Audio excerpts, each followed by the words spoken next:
Obrigado, Paizinho querido, por tu teres nos reunido aqui neste lugar, nesta manhã tão preciosa, quando completamos 12 anos de existência aqui neste prédio, Senhor. Obrigado porque nos trouxeste como tua família para nos reunirmos aqui neste lugar e sermos instrumentos teus, abençoadores, na nossa própria casa, família, mas também tantas e tantas famílias ao nosso redor. Obrigado, Senhor, pelo teu Filho amado Jesus. A Ele toda a gratidão.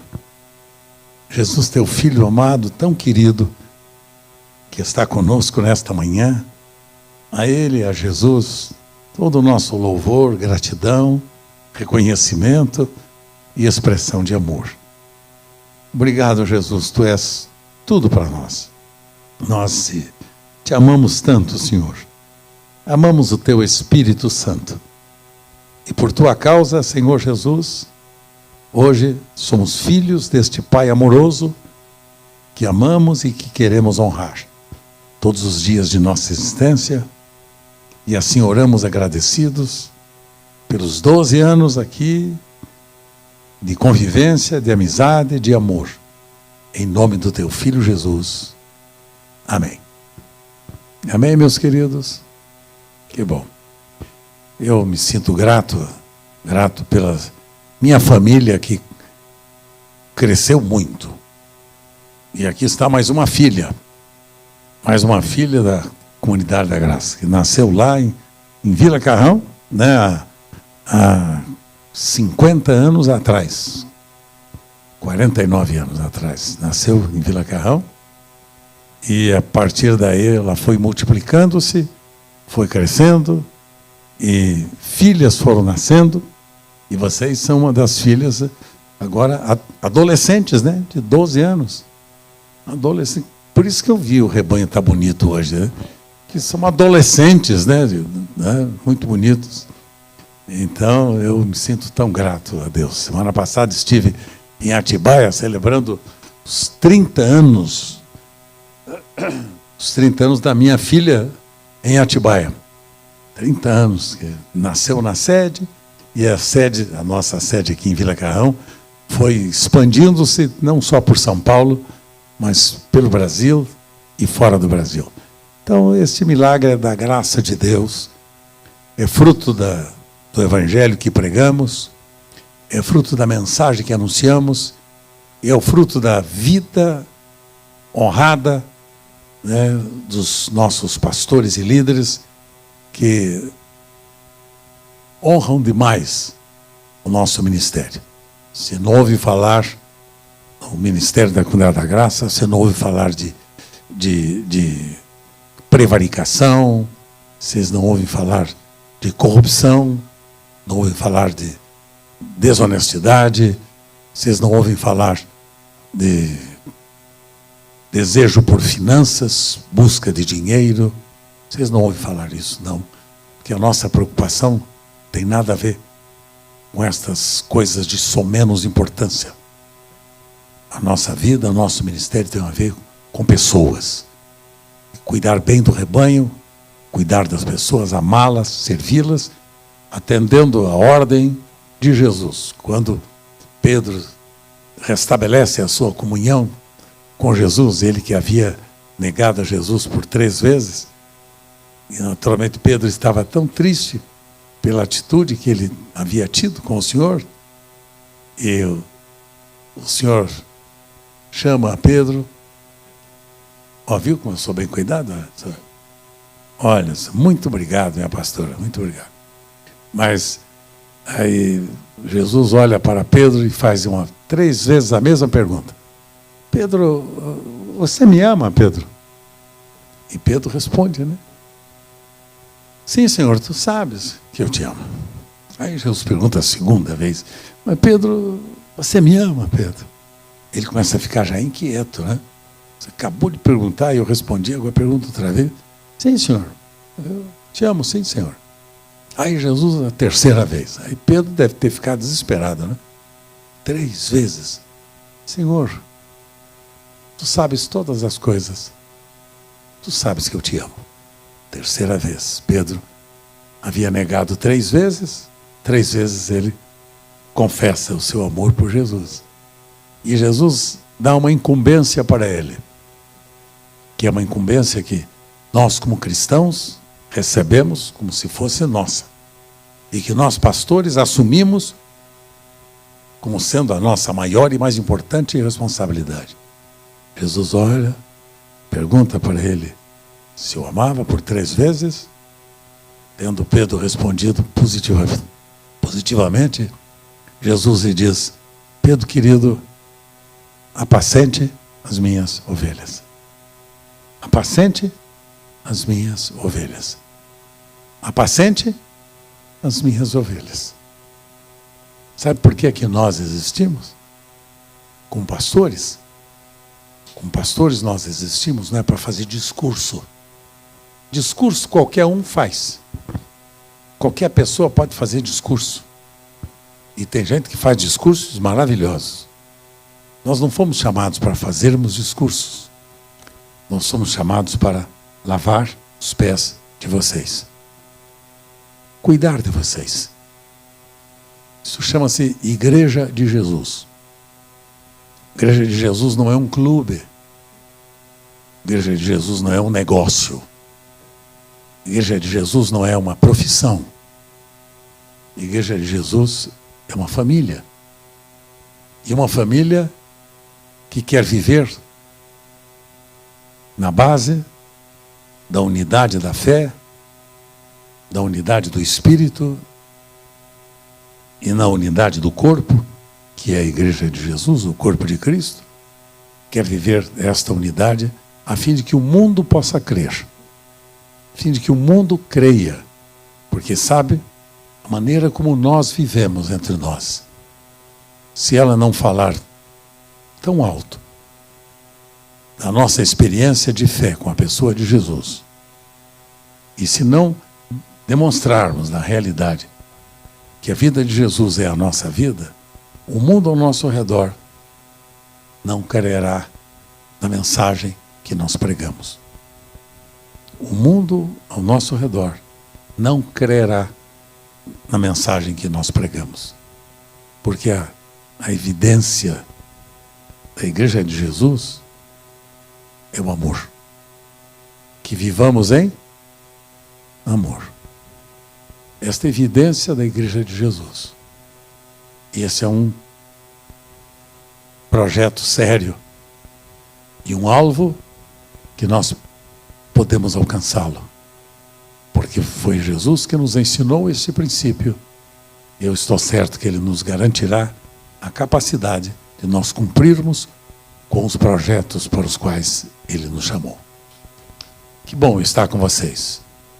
Minha filha de 12 anos, minha adolescente de 12 anos. Que bom estar com vocês, com os pastores de vocês, como disse o pastor Sueli. Uma honra para mim ser amigo desse casal. É um casal de amigos, são amigos muito especiais. A gente tem uma boa liberdade entre nós de amigos. Quero dizer para vocês que sempre que eu preciso de um amigo, eu posso confiar nesse casal. Porque eles estão sempre do meu lado. E há momentos, inclusive, muito sérios, para os quais eles me convidam. É o momento do almoço. As mãozinhas abençoadas da nossa pastora, Kátia, estas mãozinhas abençoadas, nos têm servido com tanto carinho. E eu estava até já dizendo, minutos atrás, na sala deles, dizendo que eles são responsáveis, às vezes, por eu ganhar, nas semanas e alguns meses, eu ganhar algumas gramas a mais no meu peso. Porque eles me oferecem o que tem sempre de melhor. Mesa farta, tão saborosa e, acima de tudo, o carinho e o amor fiel de um casal de amigos e de uma família de irmãos tão precioso para mim.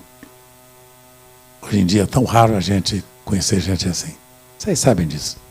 A gente vive numa sociedade uma sociedade abusiva, uma sociedade sem limites, uma sociedade que está disputando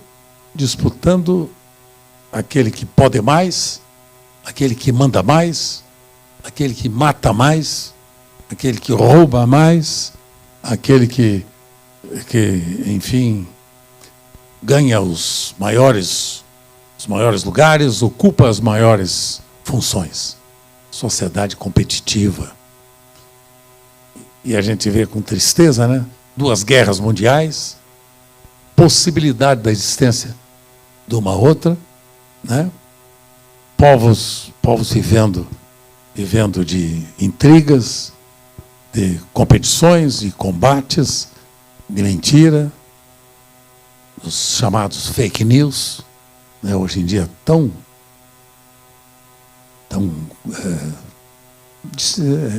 aumentados, né? Nos nossos dias. E eu fico pensando com isso tudo, como cristão que sou, fico pensando, e como cristãos, o que é que o mundo espera de nós? O que é que o mundo espera de nós, como cristãos? Lembra-se que eu falei com vocês, uma das vezes que estive aqui, sobre o significado da palavra cristão. O significado da palavra cristão é os parecidos com Jesus. Então, o que é que o mundo espera de nós? Que nós sejamos parecidos com Jesus. Porque a gente faz, às vezes, uma inversão de valores. A gente exalta muito a nossa religião e esquece de exaltar a nossa relação de amor, de comunhão, de intimidade, de afeto para com o nosso Pai. Então o mundo fica pensando que a gente é um grupo do contra, que é contra tudo, e que só se levanta para questionar os erros dos outros, só se levanta para agredir as pessoas, só se levanta para dizer que são os melhores, são os mais importantes, são os melhores, são os mais poderosos, enfim.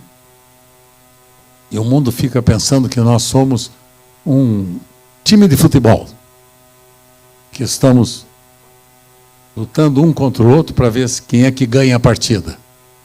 Aqui, filhos, nós não somos nenhum clube de futebol. Nós somos uma família. E a família é conhecida pela sua mútua cooperação.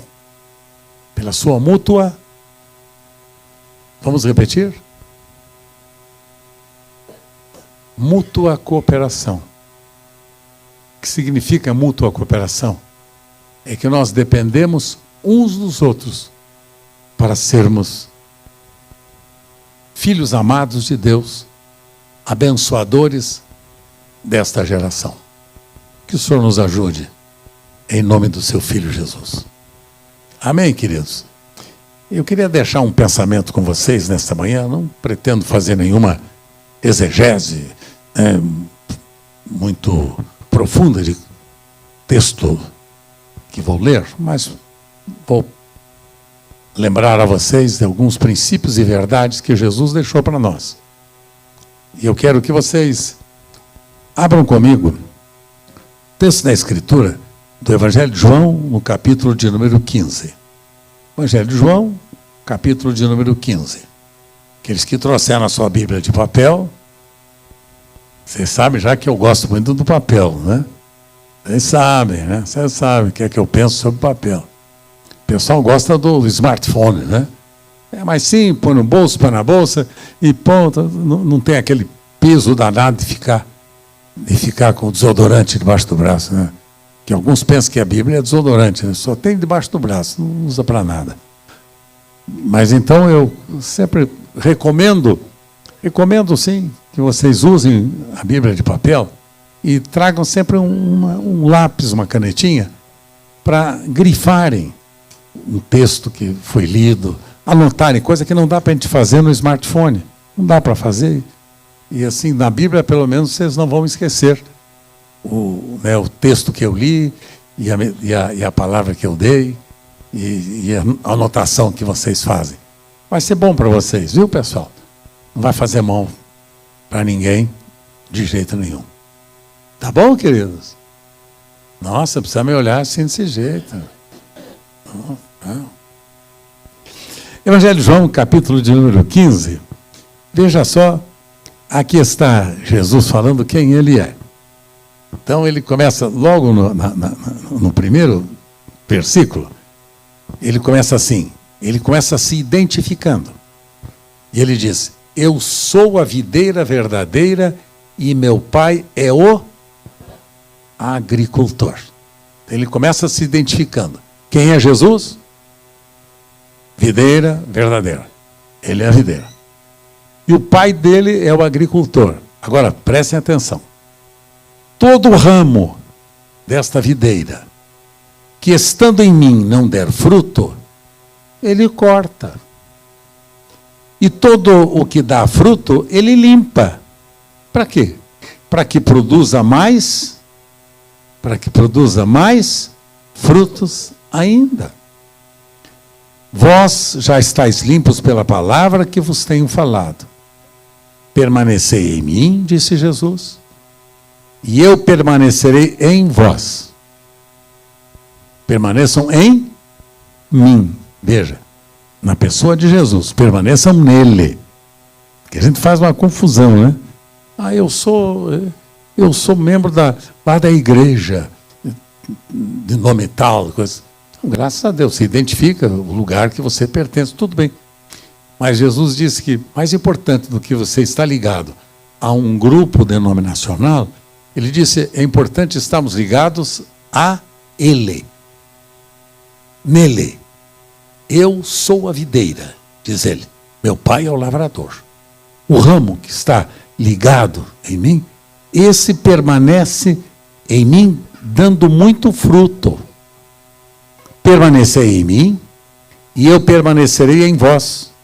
Como não pode o ramo produzir fruto de si mesmo se não permanecer na videira, assim nem vós podeis dar fruto se não permanecerdes em mim. Você já viu por que tem muita gente que não dá fruto na sua vida? Uma vida sem fruto, sem expressão. Uma vida que não tem fruto de justiça, de amor, de serviço, de piedade, de bondade, de retidão. Não tem frutos. Por quê? Porque eles estão no grupo que se reúne, mas não estão no corpo vivo de Jesus. Por isso Jesus disse, permaneçam vocês em mim. Esta reunião é muito importante para nós conferirmos juntos sempre aonde nós estamos ligados e com quem estamos ligados. Isso é importantíssimo. Porque é a partir do momento que nós estamos ligados a Jesus que nós começamos a ter uma vida frutífera. Frutos na sua vida familiar, fruto no casamento, fruto na sua escola, na sua faculdade, no seu trabalho, na sua profissão. Uma vida sem fruto é uma vida que não está ligado à videira. Não está ligado a uma árvore que Jesus nomeou, dizendo, é a videira verdadeira. Não está ligado na videira, então uma vida sem fruto. Pode notar que há pessoas que não sabem por que elas existem. Qual a razão da sua existência? E toda pessoa que não tem conhecimento da sua identidade, não tem conhecimento também do seu futuro, do seu destino. Há pessoas que não sabem quem são. E quem não sabe quem é, não sabe para onde vai. Por isso vocês já notaram que há pessoas que são completamente desequilibradas, que hoje são uma coisa, amanhã são outra, hoje querem uma coisa, amanhã querem outra, hoje vão para um lado, amanhã vão para o outro. Já notou isso? Porque não tem identidade. Aí Jesus disse, se você está ligado em mim, você dá muito fruto. Você é um fruto de uma videira que produz frutos abundantes. E você lembra que a videira produz que tipo de fruto mesmo? Hein? Opa! Uva. Agora, deixa eu só perguntar uma coisa para vocês. Quando é que a uva começa a ser muito útil? Quando? Quando?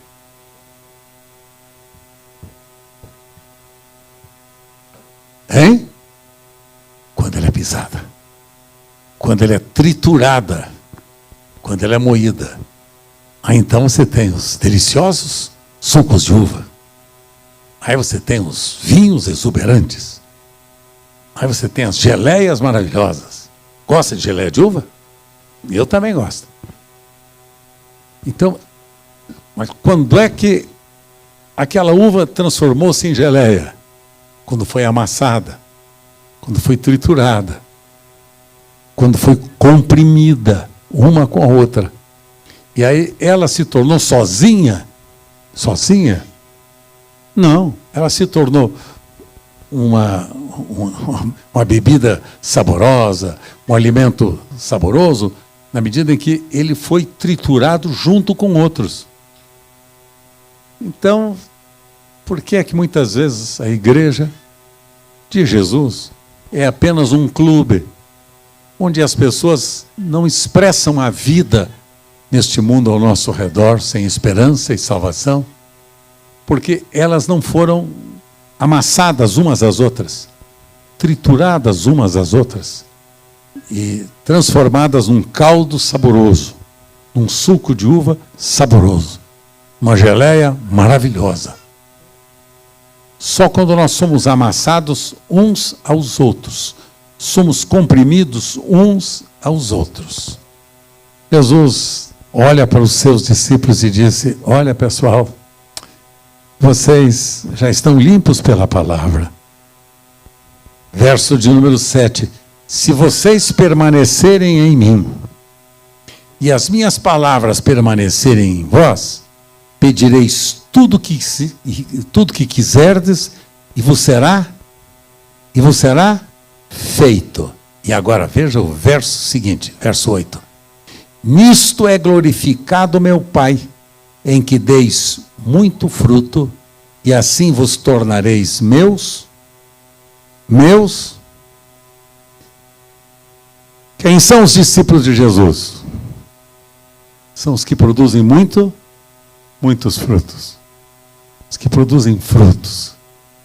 Então, o grande sonho do coração de Deus é que nós sejamos transformados em discípulos dele, do seu Filho amado, a fim de que a gente possa produzir frutos numa sociedade amarga, uma sociedade estéril, uma sociedade sem vida, que é esta que nós estamos testemunhando nos nossos dias. Que triste olharmos para a gente sem vida, sem expressão, sem esperança, gente desesperada. Vocês devem, como eu, também estar muito abismados com o número de crimes que a gente vê, né, noticiados pela internet, e mesmo pela televisão, nos noticiários. Que coisa triste. E crimes bárbaros. Já notou isso? Né? Um jovenzinho que matou os pais e um irmãozinho. Lembra desse crime? Pai que matou a mãe e toda a família. A mãe que assassinou a família. E por aí afora, não vou nem dar continuidade a essas ideias, que vocês sabem talvez até melhor do que eu. Mas que coisa triste nós estamos vivendo, que sociedade é esta que estamos vivendo? E pergunto a vocês, é uma sociedade sem esperança. Ela precisa de quem? Ela precisa de quem? E aonde vive Jesus? E aonde vive Jesus? Em mim, em você. Por isso é uma sociedade que precisa de mim. Do Cristo que vive em mim. Esse Cristo que vive em mim é o Cristo que realmente quer expressar-se na vida dessa sociedade. Talvez os seus vizinhos, seus parentes mais próximos, seus familiares em casa, estejam vivendo dias assim. A gente é muito místico muitas vezes, né? Estou orando por eles, estou orando por eles. Não faz mais nada com obrigação. Orar os uns pelos outros é um mandamento. Orai uns pelos outros para que sareis. É um mandamento. Se orar pelos outros é um mandamento. Agora, a gente precisa sair do místico, de orar uns pelos outros, e expressar-se uns aos outros. Preocupar-se com as pessoas. Ir até elas. Ir até elas com um plano, com um projeto, com um propósito. Algo que Deus pode usar na sua mão, através da sua vida. Chama-se, acima de tudo, amor. O amor não é um sentimento barato, vazio. O amor é uma atitude prática. Amor é uma atitude prática. No Evangelho de Mateus, capítulo 25, Jesus fala exatamente sobre a prática do amor. Ele estava preso e tu me enviaste a visitá-lo. O vizinho estava preso e tu me enviaste a abençoá-lo. O vizinho estava doente e tu me enviaste a levar saúde para ele. Meu vizinho estava com fome e tu me levaste a oferecer-lhe pão. Meu vizinho estava com sede, tu me enviaste a levar água. E assim sucessivamente. Quem são as pessoas que vão abençoar essa terra, pessoal? Fala para mim. Eu e você. Quem são as pessoas que vão abençoar essa terra? Assuma a sua responsabilidade. Quando você fala nós, você passa para os outros essa responsabilidade. Ele diz, somos nós todos aqui. Sou eu em particular, porque nem todos nós estamos conscientes dessa responsabilidade. Só quem tem consciência dessa responsabilidade deve dizer, eu sou responsável. Você já pensou no morador de rua? Morador de rua que não tem família, alimento, roupa. Você já pensou talvez em aproximar-se de uma pessoa como essa para ajudá-lo? Aí no Evangelho de Mateus, capítulo 25, Jesus disse, quando vocês fazem a um destes meus pequeninos irmãos, a mim vocês estão fazendo. É Jesus no morador em situação de rua. É Jesus naquele dependente químico. É Jesus no embriagado. É Jesus na prostituta. É Jesus na mãe infeliz que perdeu seus filhos. É Jesus que nós deveríamos nos interessar em servir e em abençoar. E então, veja o Evangelho de João, capítulo 17 agora, um pouquinho mais para frente. Evangelho de João, capítulo 17, olha só, capítulo 15, agora a partir do verso de número 15. Pai, orando por nós, não peço que os tires do mundo, e sim que os guardes do mal. Eles não são do mundo, como também eu não sou. Santifica-os na verdade, porque a tua palavra é a verdade. Agora veja bem. Assim como tu me enviaste ao mundo, também eu os enviei ao mundo. Jesus dizendo, Pai, como tu me enviaste ao mundo para abençoar este mundo, para amar este mundo, para servir este mundo, assim também eu os envio. Então deixa eu dizer uma coisa para vocês fantástica. Eu e vocês somos enviados para abençoar este mundo. Quem são os abençoadores deste mundo? Eu. Sabe, filhos, o grande erro nosso, sabe qual é? A gente pensar que quem deve abençoar este mundo são as autoridades governamentais, são os nossos deputados, são os nossos governadores, são os nossos prefeitos. Cada um deles tem a sua função, a sua responsabilidade, isso é outra coisa. Outra coisa. Mas nós fomos chamados para nós sermos os instrumentos abençoadores deste mundo. Jesus disse: eu enviei eles ao mundo para que eles abençoassem este mundo. Então, não é responsabilidade do governo, do presidente da República, nem dos senadores, nem de ninguém abençoar. Sabe de quem é a responsabilidade? É minha e sua. Sabe de quem é a responsabilidade? Minha e sua. Quem foi que ensinou isso? Jesus disse: Pai, eu, como fui enviado a este mundo, os enviei. E lembre-se que quando Jesus foi enviado, o que ele experimentou aqui? Experimentou perseguição, experimentou violência, experimentou rejeição, experimentou a morte e morte de cruz. Lembra-se? Quando nós somos enviados a este mundo para abençoar, o que é que nos espera? Perseguições, lutas, rejeição, dificuldades. Nós não somos melhores que Jesus, ou somos? Que este evangelho que está sendo pregado por aí, o evangelho do fulano que vem para a igreja para ficar rico, esse evangelho é mentiroso. Não tem nada a ver com cristianismo isso. Isso tem a ver com comércio. Tá? O evangelho da hipnose, agora está em moda também. O evangelho da neurociência, da hipnose. Tá? É o evangelho agora barato dos coachings. Os coachings, até coaching evangélico tem também, que ensinam você a ser próspero, a você ganhar dinheiro, você ter sucesso na vida, a você ser muito importante. Este evangelho não tem nada a ver com o evangelho de Jesus.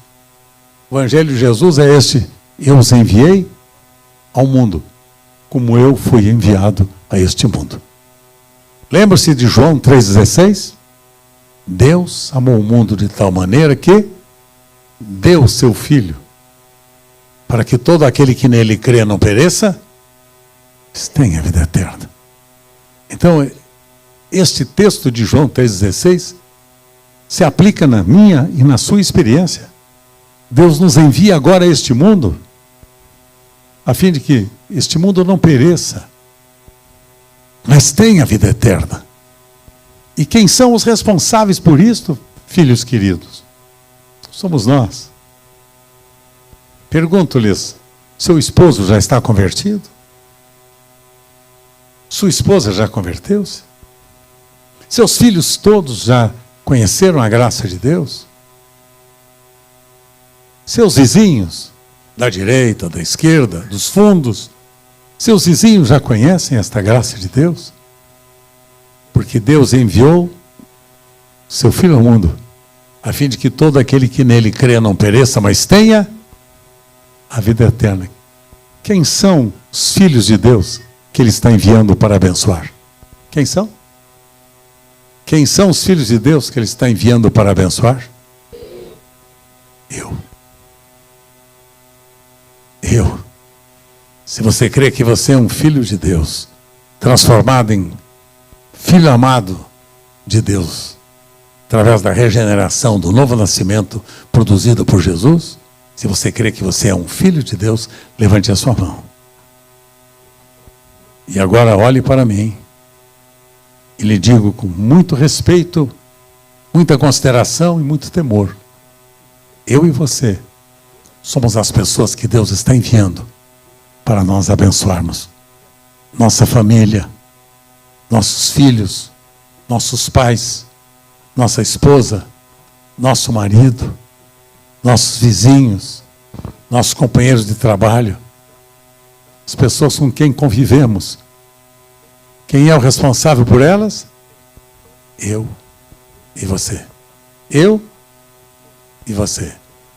Quem é responsável por elas? Eu e você. Filhos queridos, deixo com o coração de vocês esse pensamento nesta manhã. Deixo no coração de vocês estas ideias que podem fazer diferença se você resolver praticá-las.